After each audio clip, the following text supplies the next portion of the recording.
সম্মানিত সুধীমণ্ডলী, এ পর্যায়ে উদ্বোধনী ভাষণ প্রদান করছেন আহলে হাদিস আন্দোলন বাংলাদেশের মোহতারাম আমিরে জামাত প্রফেসর ডক্টর মোহাম্মদ আসাদুল্লাহ আল গালিব। আসসালামু আলাইকুম ওয়া রাহমাতুল্লাহি ওয়া বারাকাতুহু। আসসালামু আলাইকুম ওয়া রাহমাতুল্লাহি ওয়া বারাকাতুহু। ইন্নাল হামদুলিল্লাহ নাহমাদুহু ওয়া নাস্তাঈনুহু ওয়া নাস্তাগফিরুহু ওয়া নু'মিনু বিহি ওয়া নাতাওয়াক্কালু আলাইহি ওয়া নাউযু বিল্লাহি মিন শুরুরি আনফুসিনা ওয়া মিন সাইয়্যাতি আ'মালিনা। মান ইয়াহদিহিল্লাহু ফালা মুদিল্লা লাহু ওয়া মান ইউদ্লিল ফালা হাদিয়া লাহু। ونشهد أن لا إله إلا الله وحده لا شريك له ونشهد أن محمدا عبده ورسوله أما بعد.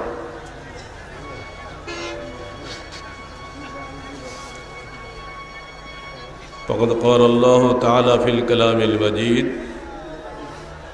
فأعوذ بالله السميع العليم من الشيطان الرجيم.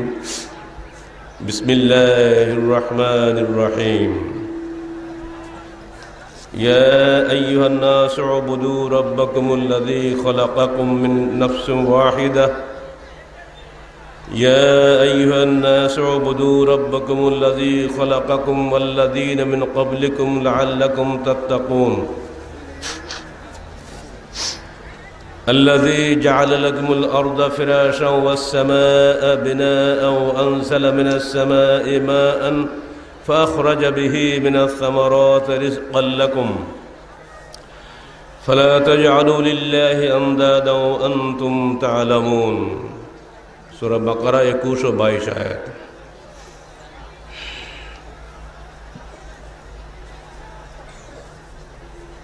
সম্মানিত ওলামায়ে কেরাম, সাথীবৃন্দ এবং ২৭তম বার্ষিক তবলিগি ইজতেমায় আগত আহলে হাদিস আন্দোলন বাংলাদেশের বিভিন্ন পর্যায়ের কর্মী, শুভানুধ্যায়ী এবং সমমনা ভাই ও বোনেরা,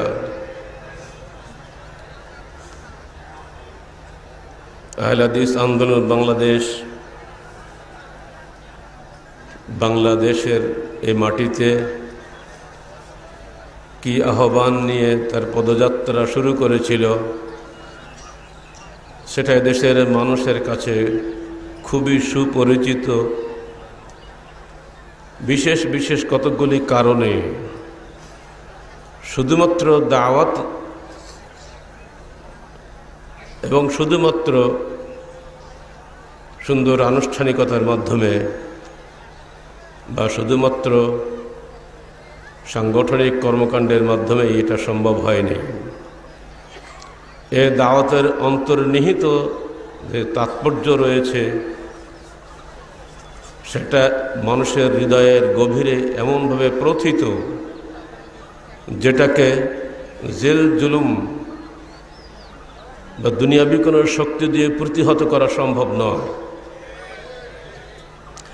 যারই কারণে সুদূর টেকনাফ, কক্সবাজার, চট্টগ্রাম থেকে, সুদূর সিলেট, হবিগঞ্জ, মৌলভীবাজার থেকে, সুদূর মাদারীপুর, শরীয়তপুর, বাগেরহাট থেকে, সুদূর সাতক্ষীরা, যশোর, খুলনা থেকে, পঞ্চগড়, টেকনাফ, তেঁতুলিয়া বলায় আর রাজনৈতিক ভাষায় আমরা সত্যিকার অর্থেই, আক্ষরিক অর্থেই পঞ্চগড়, তেঁতুলিয়া থেকে, বাংলা বান্ধা থেকে, সারা দেশ থেকে যে প্রাণের টানে আপনারা এখানে ছুটে এসেছেন, সেই প্রাণের আহ্বানটাই হচ্ছে আহলে হাদিস আন্দোলন বাংলাদেশের আহ্বান। সেই প্রাণের আহ্বানের যে চৌম্বিক আকর্ষণ সৃষ্টি হয়েছে, এটাকে বাধাগ্রস্ত করার জন্য যুগে যুগে অনেক প্রচেষ্টা চালানো হয়েছে, আজও হবে, আগামী দিনেও হবে। কিন্তু স্রোত কি থেমে থাকবে বলে আপনারা মনে করেন? যখনই স্রোত থেমে যাবে, তখন সেটা আর নদী থাকবে না, ওটা হ্রদ হয়ে যাবে। কোনো আন্দোলনের গতিশীলতা নির্ভর করে তার প্রাণস্রোতের উপরে, এরপরে নির্ভর করে তার লক্ষ্য উদ্দেশ্য মূলনীতির উপরে, এরপরে নির্ভর করে সঠিক কর্মসূচি ও কর্মপদ্ধতির উপরে। লক্ষ্য উদ্দেশ্য মূলনীতি কর্মসূচি ও কর্মপদ্ধতির সঙ্গে যখন মিল হয়ে যায়, তখনই সারা দেশ থেকে ওই অন্তরের মানুষগুলো একত্রিত হয়ে যায়।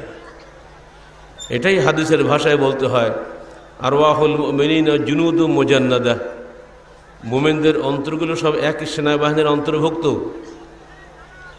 যখন তারা একে অপরের অন্তরকে চিনতে পারে, ইতালাফা, তাদের মধ্যে মহব্বতের বন্ধন সৃষ্টি হয়। আর যখন একে অপরকে চিনতে পারে না, তখনই তারা স্থানকারা পৃথক হয়ে যায়। তো একই অন্তরের মানুষ দেশের বা বিদেশের যেখানে থাকুক না কেন, নওদাপাড়ার এই মাটি থেকে আমরা যে আহ্বান জানাই, বিদেশে থাকলেও তাদের অন্তরের রন্ধ্রে রন্ধ্রে এই আওয়াজ সেখানে অনুরণন সৃষ্টি করে।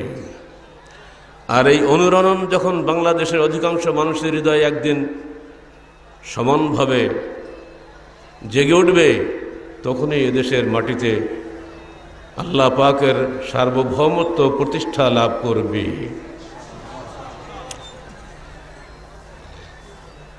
কোরআনের আহ্বান একটা দলের কাছে নয়, কোরআনের আহ্বান মানব জাতির কাছে। তিনি হিন্দু হোক, মুসলিম হোক, বৌদ্ধ হোক, খ্রিস্টান হোক, যে কোনো দল মতের মানুষ হোক, সকলের কাছে সৃষ্টিকর্তা আল্লাহ যে আহ্বান জানিয়েছেন, আহলে হাদিস আন্দোলনের কর্মী হিসাবে আমাদেরও আহ্বান সকল মানুষের কাছে, সকল আদম সন্তানের কাছে, কোনো একটি গ্রুপ অফ পিপলের কাছে নয়। আমরা আজকের এই মহতী তবলিগি ইজতেমা শুরু করার সূচনাতেই রাজশাহীর প্রশাসনকে ধন্যবাদ জানাচ্ছি যে তাঁরা অত্যন্ত সুন্দর সহযোগিতা দান করেছেন, যার কারণেই আমাদের এই ইজতেমা সফলভাবে সম্পন্ন করার সুযোগ আমরা লাভ করেছি। এজন্য আমরা অন্তঃস্থল থেকে তাদেরকে ধন্যবাদ জানাচ্ছি। আল্লাহ পাক তাদেরকে এমনি করে নেকির কাজে সহযোগিতা করার তৌফিক দান করুন। এবং এখানে যত দিনের কথা হবে, যত নেকির কথা হবে, তাদের আমলনামায় যেন আল্লাহ পাক এর একটা অংশ লিপিবদ্ধ করে দেন। সবার উদ্দেশ্যে আমার বক্তব্য থাকবে একটাই, এ তবলিগি ইজতেমা এর ভাব গাম্ভীর্য, এর ধর্মীয় স্বাতন্ত্র্য অবশ্যই আপনারা রক্ষা করবেন। এই ইজতেমায় কখনোই পুলিশ লাগে না, পুলিশ আসে আলংকারিক অর্থে, দায়িত্ব পালনের স্বার্থে, এটা তাদের প্রশাসনিক দায়িত্ব। কিন্তু আলহামদুলিল্লাহ আজ পর্যন্ত এই 27 বছর আমরা ইজতেমা করছি, সবটাই অবশ্য এখানে হয়নি, 26টা এখানে, একটা হচ্ছে ঢাকাতে। কোনোটাতেই আজ পর্যন্ত সামান্যতম কোনো আইনশৃঙ্খলা বিরোধী কোনো কর্মকাণ্ড ঘটেনি। এটাই কি আমাদের জন্য বড় পাওয়া নয়? কোনোদিন একটা চোর দেখতে পাইনি আমরা, কোনোদিন কোনো মাদক সেবীকে আমরা টের পাই নাই, কোনোদিন কারো কোনো ক্ষতিকর কোনো কাজ কারো দ্বারা আমরা করতে দেখি নাই। আপনারা কি এই ঐতিহ্য অক্ষুণ্ণ রাখতে পারবেন? পারবেন? আল্লাহ তুমি সাক্ষী থাকো। প্রত্যেকে সাহায্য করবেন, প্রত্যেককে সুন্দরভাবে সহযোগিতা দিয়ে নিজের নেকি উপার্জনের প্রতিযোগিতা করবেন। কারণ ক্বাল রাসূলুল্লাহ সাল্লাল্লাহু আলাইহি ওয়াসাল্লাম, আল্লাহু ফি আউনিল আবদে মা কানাল আবদু ফি আউনি আখিহি, আল্লাহ বান্দার সাহায্যে অতক্ষণ থাকেন যতক্ষণ বান্দা তার আর এক ভাইয়ের সাহায্যে থাকে। অতএব এই হাদিসের সঙ্গে এটাও যুক্ত হয়ে আছে, যখন আমার বান্দারা কোনো একটি স্থানে একত্রিত হয় এবং সেখানে কোরআন হাদিসের আলোচনা পর্যালোচনা করে, তখন সেখানে ফেরেশতা মণ্ডলী সেখানে ঢেকে রাখে এবং সেখানে সাকিনাহ নামক বিশেষ রহমত বর্ষিত হয়। এই রহমত আমাদের এখানে আমাদের অলক্ষ্যে অদৃশ্য জগতে লক্ষ লক্ষ ফেরেশতার মাধ্যমে এখন নাজিল শুরু হয়েছে। আপনারা কি চান এই রহমতের ফেরেশতারা এখান থেকে চলে যাক? যদি আমরা কোনো অন্যায় করি ফেরেশতা কিন্তু এখানে থাকবে না, দুঃখিত হয়ে চলে যাবে। আমরা চাই না যে আল্লাহর রহমত থেকে আমরা বঞ্চিত হই। আল্লাহ পাক যে আমাদেরকে এতদিন যাবত বাঁচিয়ে রেখেছেন এবং এই ইজতেমাতে বক্তব্য রাখার তৌফিক দান করেছেন, এজন্য সবার আগে আমি আল্লাহ পাকের শুকরিয়া আদায় করছি, আলহামদুলিল্লাহ। আল্লাহ পাক বনু আদমকে লক্ষ্য করে বলছেন, ইয়া আইয়ুহান নাস, হে মানব জাতি, উবুদু রাব্বাকুমুল্লাযী খালাকাকুম ওয়াল্লাযীনা মিন ক্বাবলিকুম লাআল্লাকুম তাত্তাকুন। তোমরা দাসত্ব করো তোমাদের প্রতিপালকের, যিনি তোমাদেরকে সৃষ্টি করেছেন এবং তোমাদের পূর্বপুরুষকে সৃষ্টি করেছেন, যাতে তোমরা সত্যিকার অর্থে আল্লাহ ভীরু হতে পারো। এবার আল্লাহ পাক প্রমাণ উপস্থাপন করছেন মানুষের সামনে, আল্লাযী জাআলা লাকুমুল আরদা ফিরাশা ওয়াস সামাআ বিনাআ, যিনি তোমাদের জন্য এই বিছানাকে, এই পৃথিবীটাকে বিছানা স্বরূপ করেছেন এবং আসমানকে ছাদ স্বরূপ করেছেন। ওয়া আনজালা মিনাস সামাই মাআন, এবং আসমান থেকে তোমাদের জন্য বৃষ্টি বর্ষণ করেন। ফাআখরাজা বিহি মিনাস সামারাতি রিজকাল লাকুম, অতঃপর তোমাদের খাদ্য দানের জন্য সেখান থেকে বৃষ্টি বর্ষণ করেন। ফালা তাজআলু লিল্লাহি আমদাদা, অতএব তোমরা আল্লাহর জন্য কোনো শরীক নির্ধারণ করো না।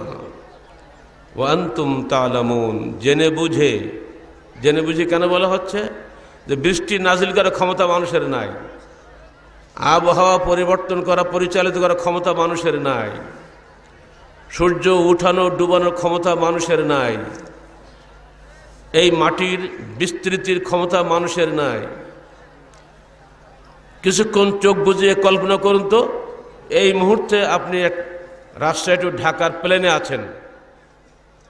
আপাতত কল্পনা করুন যে আমরা সবাই একটা বিমানের মধ্যে আছি।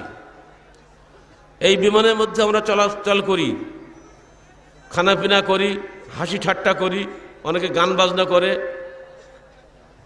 সালাত সিয়াম সবই চলছে বিমানের মধ্যে। একবারও কিন্তু চিন্তা হয় না যে এটা কোনো বিমান, আমি যে উড়ে যাচ্ছি বোঝাই যায় না। এখন ওখানে বসে যদি আমি বলি কিসের বিমান, আমি ইচ্ছা যা খুশি তাই করতে পারি, এটা বোকা ছাড়া কোনো বুদ্ধিমান লোক বলবে? বিমানের ক্যাপ্টেনের হাতেই রয়েছে তার গতি, ইঞ্জিনে ওখানে যদি কোনো সমস্যা হয়ে যায় সঙ্গে সঙ্গে একেবারে আমাদের সবার জীবনের ইতি, কেউ একটা আমাদের কোনো অস্তিত্বই আর থাকবে না। পুরো পৃথিবীটা একটা গ্রহ, মহাশূন্যে সৌরলোকে অসংখ্য গ্রহ নক্ষত্রের মধ্যে পৃথিবী একটা ভাসমান গ্রন্থ, একটা গ্রহ। এই গ্রহেই আমরা বসে আছি। এই গ্রহের যিনি পরিচালক তিনি আমার আল্লাহ। তার সঙ্গে যদি আমরা বেয়াদবি করি, তিনি বিমানকে যেমন ধ্বংস করে দেন, দুনিয়াতে নিশ্চয় করে দিতে পারেন, আমাদের অবস্থা কিন্তু তাই হবে। অতএব যাত্রীরা যদি ড্রাইভারের সঙ্গে বেয়াদবি করে, গাড়ির যে দুর্দশা হয়, দুনিয়ার অধিবাসীরা যদি আল্লাহর সঙ্গে বেয়াদবি করে, আল্লাহর বিধানের সঙ্গে বেপরোয়াহি করে, তাদের অবস্থা ঠিক তাই হবে। অতএব আল্লাহর নির্দেশ, ইয়া আইয়ুহান নাস, হে আদম সন্তান, হে মানব জাতি, উবুদু রাব্বাকুম, তোমরা দাসত্ব করো তোমাদের প্রতিপালকের। উবুদু খালিকাকুম বলা হয় নাই, তোমাদের সৃষ্টিকর্তার দাসত্ব করতে বলা হয় নাই। এটা কাফেরও মানে, মুমিনও মানে, ঠিক না? আমরা যে নিজে নিজে সৃষ্টি হই নাই এটা কিন্তু সবাই মানে, কিন্তু রব্বাকুম বেলায় হয়ে সমস্যা। তিনি যে আমাদের প্রতিপালক এইটা আমরা মানতে চাই না। দূর অতীতে ফিরআউন বলেছিল, আনা রব্বুকুমুল আলা, আমি তোমাদের বড় প্রতিপালক। আজকে যদি আমরা ভাবি আমরা এই সরকারের পক্ষ থেকে রেশন দেই, আমাদের অর্থনীতি পরিচালিত করি, ব্যবসায়ীরা ব্যবসা করে, শিল্পপতিরা শিল্প পরিচালনা করেন বলেই তো দেশে খানাপিনা ভালো, মানুষের আর্থিক অবস্থা ভালো। এইটা যদি আমরা ধারণা করে অহংকারী হয়ে যায়, তাহলে কিন্তু সেদিনে ফেলে আসা কারণের মতো হবে আমাদের অবস্থা, ফেরাউনের মতোই অবস্থা আমাদের হবে। এই বিশ্বাস রাখতে হবে আমরা পরিপূর্ণভাবে আল্লাহ পাকেরই দয়ায়, তারই অনুগ্রহে এই পৃথিবীতে বসবাস করছি। তাই মানুষের সার্বিক জীবনের দাসত্ব এখানে বলা হয়েছে, শুধু একটা সাইডে নয়। শুধু সালাতের সময় আপনি আল্লাহকে সেজদা করবেন, কিন্তু অন্য সময় আল্লাহ কোন বিধান মানবেন না, তাহলে কি আপনি আল্লাহ খুশি হবেন? বাপকে বাপ বলে ডাকার সময় ছেলে খুব জোরালো আছে, কিন্তু বাবার হুকুম ছেলে কখনোই মানে না। বাপ বলে খোকা মদ খেতে নাই, ইয়াবা খেতে নাই, ছেলে বলে আব্বা মদ না খেলে জোশ হয় না, তুমি এগুলো বুঝো না, বুড়ো মানুষ। বাপের অনুগত ছেলে, কিন্তু বাপের হুকুম মানে না, ওই ছেলের প্রতি বাপ তাদের দোয়া করবে? প্রশ্নই ওঠে না কখনো।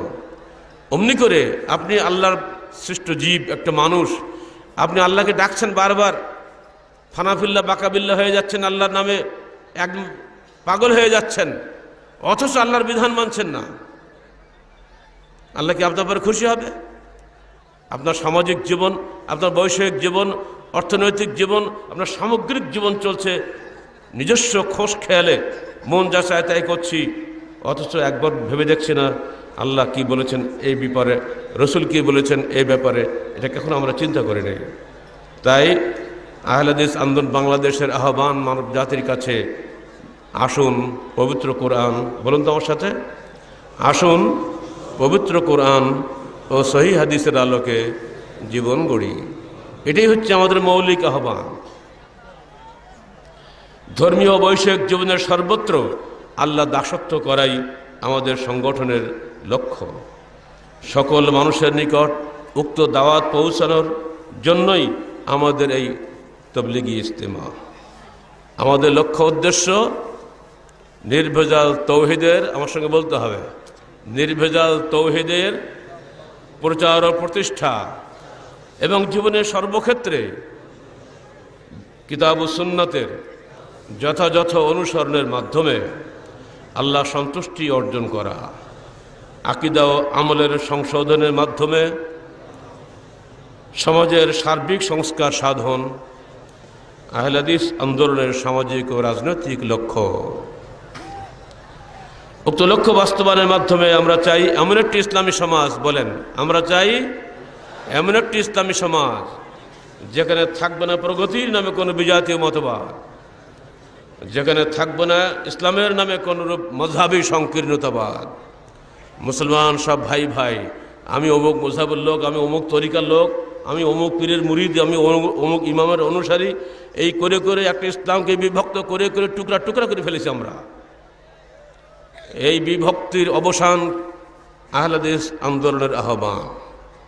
এই বিভক্তি থাকবে না মুসলমান ভাই ভাই, সবারই আল্লাহ এক, সবারই নবী এক, সবারই কিবলা এক, সবারই কিতাব এক, সবারই হাদিস এক, এখানে কোনোই বিভক্তি থাকবে না। এই দাওয়াত অত্যন্ত কঠিন, শুনতে যত ভালো, আমল করতে বড় কঠিন। কারণ এই ঘেরা ভেঙে ওই ঘেরা যাওয়াটাই কঠিন ব্যাপার। বাপদাদা 14 পুরুষের আহ্বান,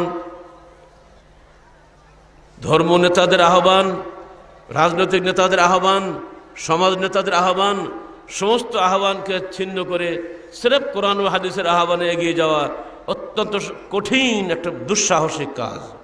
যুগে যুগে এটা হয়েছে, এই যুগেও এটা হবে। তবু আমাকে যেতে হবে, কারণ আমাকে মরতে হবে এবং আমার মৃত্যুর পরে আমাকে জান্নাত পেতে হবে। আর পেতে গেলে আমাকে অবশ্যই অবশ্যই অবশ্যই কোরআন এবং সহিহ হাদিসের অনুসারী হতে হবে। এর বাইরে অন্য কোনো পথ নেই জান্নাত পাওয়ার। এইটা যদি আপনারা স্বীকার করে নেন, তাহলে সব কিছু সহজ হয়ে যাবে। বন্ধুগণ, আমাদের লক্ষ্য বাস্তবায়নের জন্য চাই আল্লাহর রহমত, ব্যাপক জনসমর্থন। মানুষ যদি না ফেরে, দেশকে আপনা আপনি ভালো হয়ে যাবে? এই বিষয়টি হচ্ছে আমাদের চিন্তার বিষয়। আজকের জনসমর্থন দিন দিন বৃদ্ধি পাচ্ছে। তবলিগি ইজতেমার উদ্বোধনী ভাষণে কখনোই প্যান্ডেল ভরে না। ভাষণের শুরুতেই যদি প্যান্ডেল ভরে, বাকি সময়টা কী হবে বুঝতেই তো পারছেন। এটাই কি আপনাদের কোরআন ও সহিহ হাদিসের প্রতি আগ্রহের নমুনা নয়? আল্লাহ পাক আপনাদের আগ্রহকে আরও বৃদ্ধি করে দিন। মানুষ পরিবর্তন না হলে দেশ পরিবর্তন কেমন করে হবে? যারা মনে করেন রাজনৈতিক ক্ষমতা দখলের মধ্যে ইসলাম কায়েম করব, আমরা সেই ধারণায় বিশ্বাসী নই। কারণ আমাদের কোনো নবী রসুল বা আমাদের নবী কখনোই আগে ক্ষমতা হাসিলের জন্য মানুষকে দাওয়াত দেন নাই। অতি সহজেই আবু জেহেল আবু লাহাবকে খতম করে তিনি মক্কার ক্ষমতা দখল করতে পারতেন। তা কেন? সমস্ত নেতারা মিলেমিশে কি তার কাছে যায় নাই? বলে নাই, হে মোহাম্মদ তুমি আমাদেরই ছেলে, আমাদের নেতৃত্ব তুমি নাও। চাষার বদলে ভাত যায়, একই বংশের একই লোক, সমস্যাটা কোথায়? টাকা চাও, কত টাকা দিচ্ছি তোমাকে, ভালো বউ চাও, দিচ্ছি তোমাকে, সবই দেবো, কেবল তোমার দাওয়াতটা বন্ধ করো। আহলে হাদিস আন্দোলন বাংলাদেশের কাছেও একই ধরনের বহু প্রস্তাব মাঝে মধ্যে আসে, কোনোটাতেই আমরা মাথা নত করে নাই। আমরা রসুলের সুন্নতের দিকে তাকাই, দেখি আমার রসুল কুরাইশদের দাওয়াতে মাথা নত করেন নাই, আমরা কেন বর্তমান যুগের কুরাইশদের দাওয়াতে মাথা নত করব? দুনিয়ার সুখ ভোগ কয়েকদিনের জন্য, এক্ষুনি তো নিঃশ্বাস বন্ধ হয়ে যায়, দুনিয়া সব শেষ হয়ে যাবে না? তাহলে কেন এই জন্য আমাকে লড়াই করতে হবে? কেন? যার হাতে সব কিছুর ক্ষমতা, তিনি ইচ্ছা করলে আমাকেও রাজনৈতিক ক্ষমতা পৌঁছে দিতে পারেন। কুলিল্লাহুম্মা মালিকাল মুলকে বলেন, তারপর কি? আয়াতটা সবাই জানেন দেখছি, কিন্তু মানেন কয়জনে? ক্ষমতা পাওয়ার জন্য লড়াই, যত পৃথিবীতে অশান্তি, সমস্ত অশান্তির মূলই হলে ক্ষমতার লড়াই। গণতন্ত্র বলেন আর রাজতন্ত্র, যে তন্ত্রমন্ত্রই বলেন, একটাই লক্ষ্য, ক্ষমতা তুমি হটাও আমি বসবো। ওকে হটাও আমাকে বসাও, তাহলে দেশে শান্তি। জি না, যিনি যাচ্ছেন তিনিও আজরাইল নন, যিনি আসছেন তিনিও জিবরাইল নন। সবাই মানুষ, ভুল সবারই হবে, কিন্তু আমাদের ধৈর্যের অভাব। বরং এটি হাদিসে রয়েছে, যারা শাসন ক্ষমতা থাকে তাদের জন্য দোয়া করাটাই সবচেয়ে উত্তম দোয়া। এই হাদিস কি আপনারা জানেন? বলুন তো, কয়জন মুসলমান সরকারের জন্য দোয়া করে? বরং বদদোয়া করতে করতে সরকার যখন বেঁচে আছে, এটি আল্লাহ সৌভাগ্য, আল্লাহ রহম, বাঁচার তো কথা না, যে বদদোয়া আমরা করি। যখন তিনি আসবেন, তিনি নিজের ক্ষমতা বলে আসেন না, আল্লাহর রহমত থাকে। অতএব আপনাকে ধৈর্য ধরতে হবে, দোয়া করতে হবে। ব্রিটিশ গভর্নমেন্টের হাত দিয়ে এদেশে বহুত ক্ষতি হয়েছে, এটা সবাই স্বীকার করে, কিন্তু বর্তমান শাসকরা তাদের চাইতে খুব বেশি বাড়াইতে পারে নাই।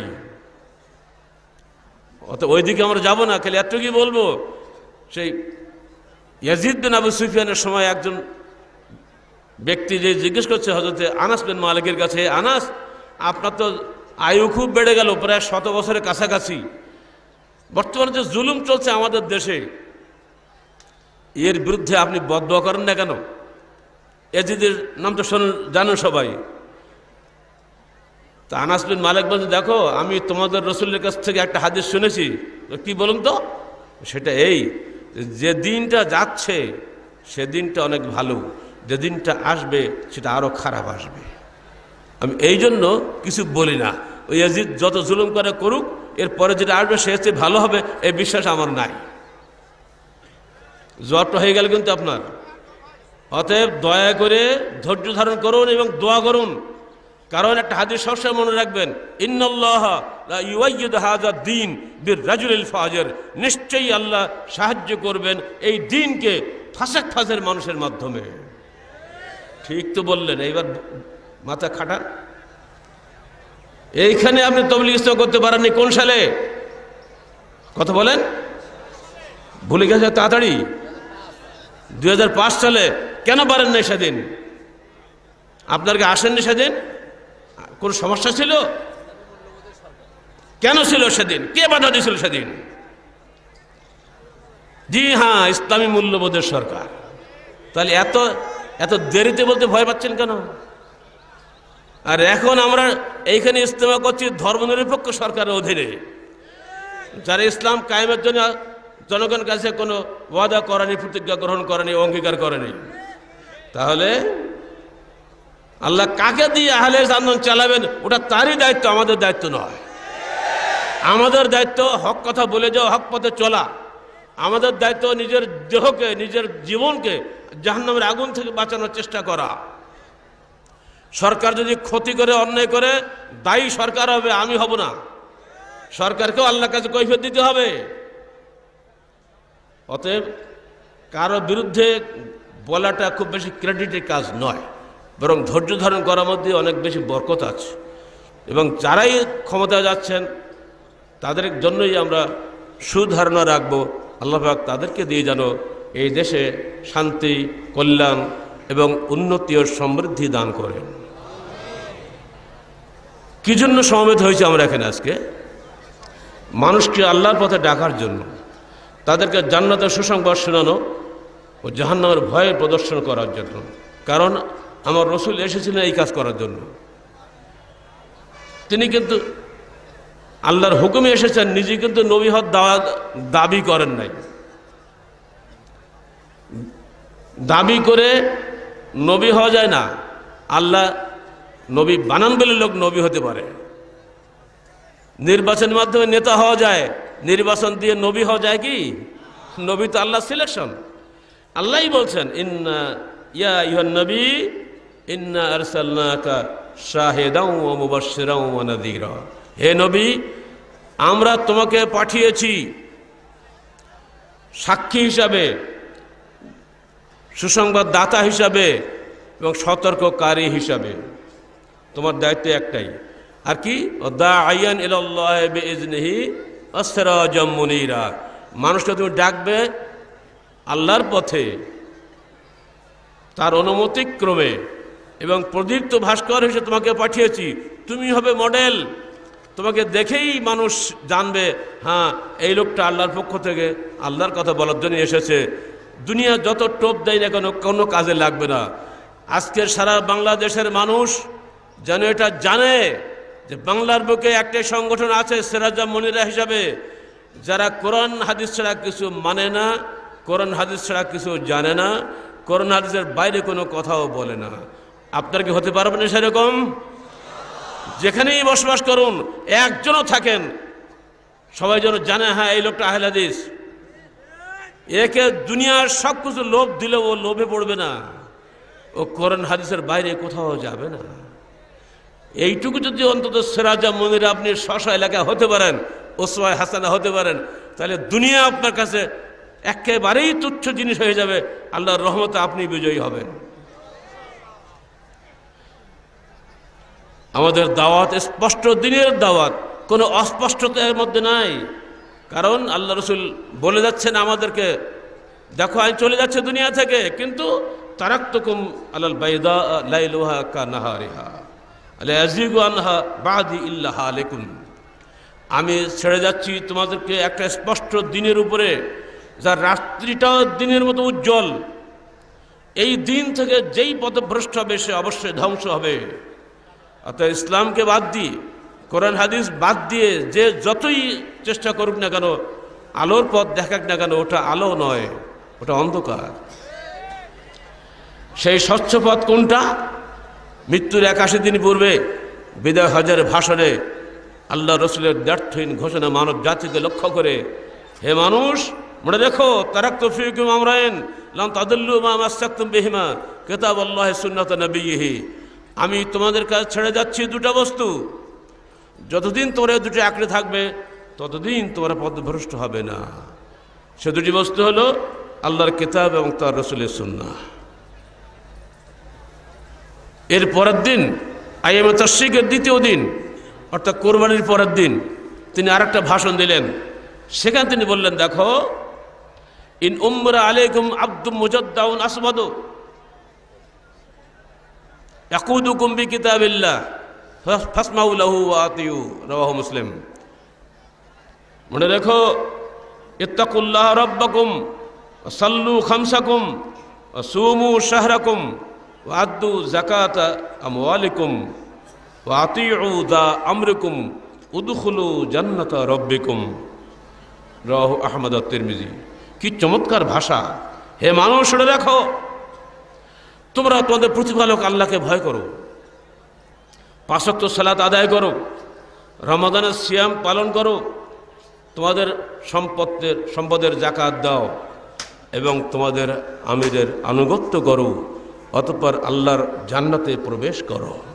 বলুন সুবহানাল্লাহ ওয়া বিহামদিহি। কি চমৎকার সাজানো গোছানো কথাগুলো দেখছেন। আমি আবার বলি, আপনার শুনতে ভালো লাগবে, দেখবেন। আপনার কাব্যিক মানুষ আমরা সবাই। আল্লাহ রসুলকে বলে উম্মি নবী।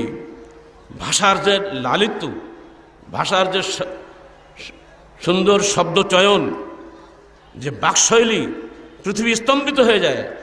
আরবের এই ভাষা গর্ভী লোকেরা আল্লাহ রসুলের সামনে একেবারে মাথা নত করে ফেলতো, যে মোহাম্মদ তো আগে এত ভালো ভালো কথা বলতো না, এখন বলে কি করে। কি চমৎকার! ইত্তাকুল্লাহ রাব্বাকুম। তারপর সাল্লু খামসাকুম, সুমু শাহরাকুম, আদ্দু যাকাত আমওয়ালিকুম, আতিউ যা আমরিকুম, উদখুলু জান্নাত রাব্বিকুম। দেখছেন খেয়াল করে, মনে হচ্ছে কবিতা।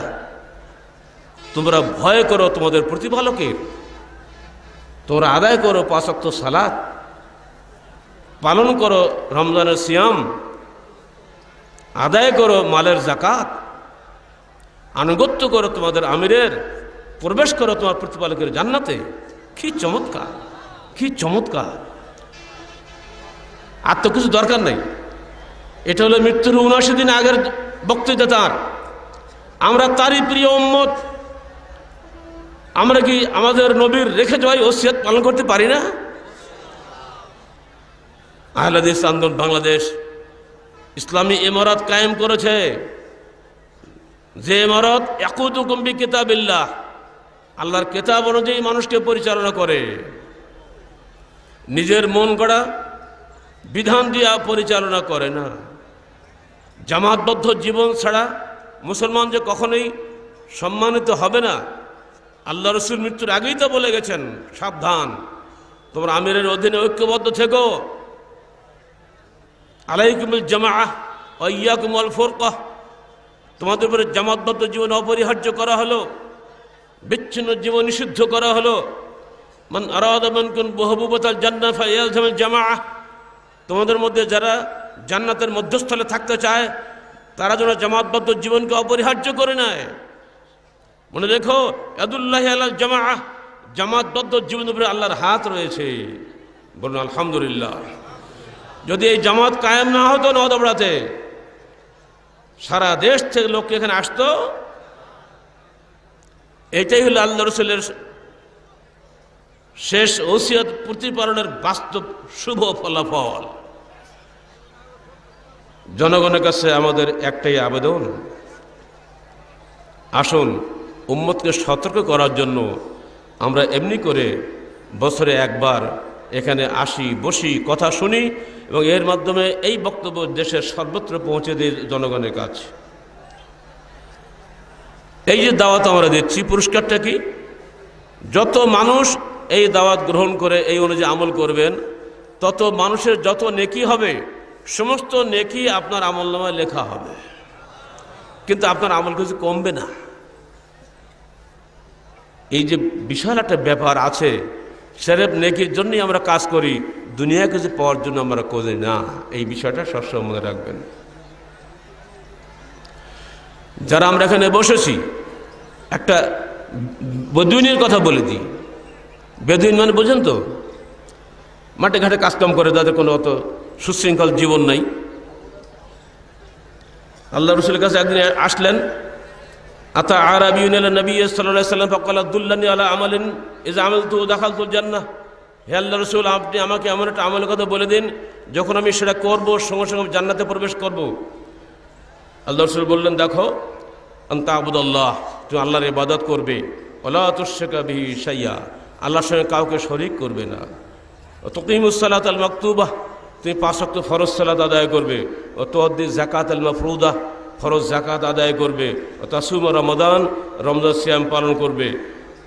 লোকটি বলল, ওয়াল্লাযী নফসি বিয়াদিহি লা আযীদু আলা হাযা শাইয়ান ওয়ালা আনকুসু মিনহু, যার হাতে আমার জীবন, সে আল্লাহর কসম করে বলছি আপনি যা বললেন তার চাইতে একটুও বাড়াবো না, একটুও কমাবো না। তখন আল্লাহ রাসূল কি বললেন? মান সাররাহু আন ইয়ানজুরা ইলা আহলিল জান্নাহ ফালয়ানজুর ইলা হাযা ইন সাদাকা। যে ব্যক্তি দুনিয়াতে চলন্ত কোনো জান্নাত থেকে দেখতে চায় সেজন্য এই ব্যক্তির দিকে একবার তাকায়, যদি সে তার কথা সঠিকভাবে আমল করে। আপনাদের মধ্যে এমন কি কেউ নাই যিনি বলতে পারেন কোরআন হাদিসে যা আছে তাই মানবো, যা নাই তা ছাড়বো? এই বলার সাহস কি আপনাদের আছে? তার চাইতে কিছুই বাড়াবেন না, কিছুই কমাবেন না। ইনশাআল্লাহ এতেই আপনার জন্য আমার জন্য জান্নাত নির্ধারিত হয়ে থাকবে। এই হাদিস তার বাস্তব দলিল। সবশেষে আপনাদের উদ্দেশ্যে আমার কয়েকটি নসিহত। এক, আমাদের হাত ও জবান দিয়ে কেউ যেন কষ্ট না পায়। রাজি আছেন? দুদিন আসেন ইজতেমা ময়দানে, আপনার হাত দিয়ে জবান দিয়ে যেন কেউ কষ্ট না পায়। রাগ হবে, রাগ দমন করতে হবে। আমরা ভাই ভাই একই উদ্দেশ্যে এখানে এসেছি, সবাই তো আপনার মতো সমান নয়। দুই, স্রেফ পরকালের জন্য পরস্পরকে সাহায্য করবেন, দুনিয়া কিছু পাওয়ার জন্য নয়। একজন বৃদ্ধ মানুষ, উনি হয়তো টয়লেট চেনেন না, আপনি হাত ধরে বললেন, এখানে দুই রকম লোক, একজন বলবে এই দিকে যান, আর একজন বলবে না ওই যে ওখান থেকে গেলে একটু গেলে দেখা যাবে, আর একজন বলবে যে না চলুন আমি আপনাকে সাথে করে জায়গায় পৌঁছে দিচ্ছি। এই তিনজন ব্যক্তি কিন্তু নেকির কাজ করলো, বলুন তো বেশি নেকি কে পাবে? এইটা আপনার নেকির প্রতিযোগিতা করুন। এটি আমার 2 নম্বর নসিহত।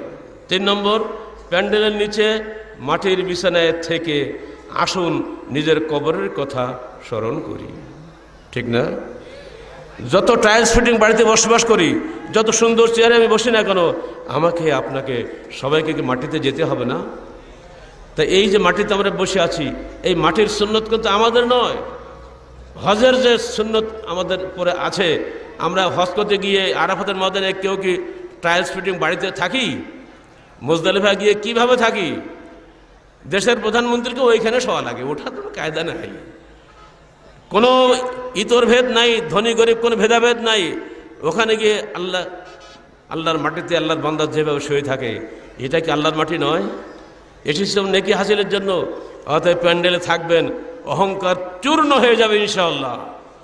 এই অহংকার চূর্ণ করার জন্য আল্লাহ পাকের একটা ঐতিহাসিক অদৃশ্য ব্যবস্থাপনা। আল্লাহর বান্দারা মাটিতে সিজদা করবে, মাটিতে থাকবে। মিনহা খালাকনাকুম ওয়া ফিহা নুঈদুকুম ওয়া মিনহা নুখরিজুকুম তারাতান উখরা।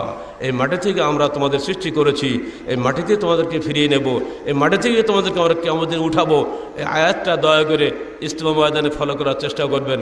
মাটি ছেড়ে বিল্ডিংয়ে যাওয়ার মানসিকতার কারণে আপনাদের নিজেদের মধ্যে কিন্তু অনেক সময় পারস্পরিক বিভেদ দেখা দেয়, অহংকার দেখা দেয়। উনি গেল বিল্ডিং, বড় হোটেলে, আমি যেতে পারলাম না, আমি কি কম নাকি? এই মর্যাদাগত অহংকার কিন্তু আসবে। মনে রাখবেন, সম্পদ এবং মর্যাদার মোহ মানুষকে জাহান্নামে নিয়ে চলে যায়। এগুলো থেকে দূরে থাকবেন। মাটির বিছানায় থাকুন, কবরের বিছানার কথা একবার চিন্তা করুন। 4 নম্বর, অধিক খাবেন না। বলে স্যার এইটা মানব না, ঠিক তো নাকি? না, এখানে হাদিস ফলো করবেন। আধা পেটা খাবেন, আর আধা পেটা পানি খাবেন, আর আধা পেটা খালি রাখবেন। 4 ভাগ করবেন, 1 ভাগ খাদ্য, 1 ভাগ পানি, আর 1 ভাগ ফাঁকা হাওয়া থাকবে। আর আমার একটা নিজস্ব অভ্যাস বলে দিই, খাওয়ার আগে দয়া করে 1 গ্লাস পানি খেয়ে নেবেন। 1 ঢোক না, কিন্তু 1 গ্লাস, বুঝতে পারছেন তো? একবার চায় কাপ মার্কা গ্লাস না, ফুল গ্লাস, বড় বড় গ্লাস খাবেন 1 গ্লাস। খাওয়ার পরে আপনি খাওয়া দাওয়া করেন, ইনশাল্লাহ গ্যাস থেকে, বিপদ থেকে মুক্ত থাকবেন। মনে থাকবে তো? আর আমরা বলে দিয়েছি অবশ্যই, বাবা ঝাল মোটে দিও না, বগুড়ার লোক যত স্টক করে করুক, ঝাল দিও না। ঝাল বুঝুন তো? মরিচ খাবেন, গ্যাস্ট্রিকে ভুগবেন। অধিক খাবেন না। আর 2 নম্বর হলো এর সাথে অপচয় করবেন না। চানাচুর ভাজা না খেলে জিহ্বা ভালো লাগে না, দূরে থাকেন। যতটুকু পয়সা বাঁচাবেন, ওই পয়সাটা হাদিস ফাউন্ডেশনের বই বিতরণ প্রকল্পে দান করেন। আমরা বলে দিয়েছি কমপক্ষে 100 টাকা করে হলে ওখানে দান করবেন। আপনার নামে বইটা ফ্রি বিতরণ হবে। একটা সালাত রুসের দাম 100 টাকা, তাই না? ওই 100 টাকা একজনের কাছে চলে গেল, হয়তো তার সালাত পরিবর্তন করলো, তার ফ্যামিলি পরিবর্তন হলো, আপনি কিন্তু টের পাচ্ছেন না। কবরে আপনার আমলনামা লেখা হচ্ছে, যুগ যুগ ধরে কিয়ামত পর্যন্ত এই 100 টাকার বিনিময়ে লক্ষ লক্ষ টাকার নেকি আপনি পেয়ে যাচ্ছেন। এই নেকির কাজে আমরা আপনাদের উদ্বুদ্ধ করছি। বই বিতরণ প্রকল্পে যে যা পারেন ওখানে দান করবেন। আমাদের এখানে সামনে বুক স্টল আছে, নিয়ে রেখে দেবে। একটা আপনি যখন টাকা দিলেন সঙ্গে সঙ্গে একটা সৌজন্য সিল মেরে দেবে সেখানে। ইতিমধ্যে এক ভাই 50,000 টাকা দিয়েছেন শুধু সুদ বইটা ফ্রি বিতরণ করার জন্য। আমাদের একটা সুদের বই আছে না, মানে সুদ খাওয়া না, সুদ বিপক্ষে লেখা, উল্টা বুঝেন না আবার। আর প্রতিটি মুহূর্তকে নেকি উপার্জনের কাজে লাগা, যাতে গোনা হয় এমন কোনো কাজ দয়া করে করবেন না। আর ইজতেমার ধর্মীয় ভাব গাম্ভীর্য বজায় রাখুন। আমি এই 6টি উপদেশ আপনাদেরকে দিয়ে আল্লাহর নামে 27তম বার্ষিক তবলিগি ইজতেমার শুভ উদ্বোধন ঘোষণা করছি। আল্লাহ, তুমি আসমানি বালা জমিনি বালা থেকে এই ইজতেমাকে নিরাপদ রাখো। আমিন। আসসালামু আলাইকুম ওয়া রাহমাতুল্লাহি ওয়া বারাকাতুহু।